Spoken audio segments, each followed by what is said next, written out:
بسم اللہ الرحمن الرحیم ان الحمد للہ والصلاة والسلام علی رسول اللہ اللہم صلی علی محمد النبی الأمی وعلی آلہ وسلم تسلیما قال رسول اللہ صلی اللہ علیہ وسلم الدین النصیحہ او کما قال علیہ الصلوۃ والسلام۔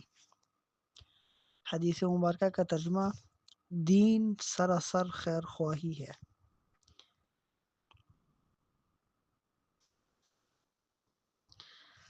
اللہ پاک نے نبی کریم صلی اللہ علیہ وسلم کو جوامع الکلم عطا فرمایا تھا۔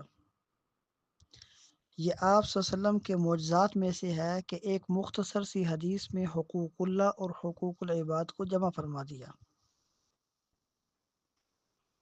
حدیث کی تشریح حدیث میں ایک لفظ ہے نصیحہ۔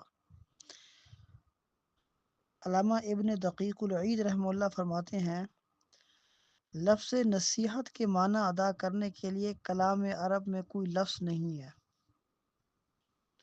مگر بعض علماء نے فرمایا کہ عرف میں نصیحت اس کو کہتے ہیں کہ خلوص و محبت کے ساتھ کسی کو خیر کی بات بتائی جائے۔ اردو میں اس کا قریب ترین ترجمہ خیر خواہی کے ساتھ کیا جاتا ہے۔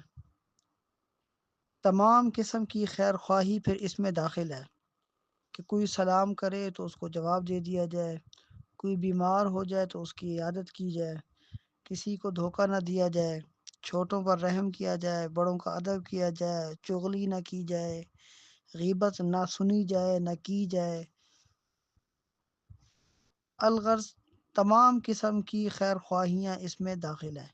یہی وہ بات ہے جو شروع میں نے آپ کو بتائی کہ اس سے معلوم ہوتا ہے کہ اللہ تعالیٰ نے نبی کریم صلی اللہ علیہ وسلم کو جوامع الکلم عطا فرمایا تھا۔ یہ ایک بہت بڑا معجزہ ہے۔ نصیحت اور خیر خواہی افضل ترین عمل ہے۔ علامہ نووی رحمۃ اللہ علیہ اس حدیث کا متعلق فرماتے ہیں، یہ حدیث تمام دین کا خلاصہ ہے، کیونکہ نصیحت کے معنی اخلاص ہے اور اخلاص ہی تمام عبادات کی جان ہے، اور اخلاص کے بغیر تمام عبادات مردود ہیں۔ اللہ پاک مجھے اور آپ کو سمجھنے کی، عمل کرنے کی توفیق عطا فرمائے۔ اللہم صلی علی محمد النبی الأمی وعلی آلہ وسلم تسلیما۔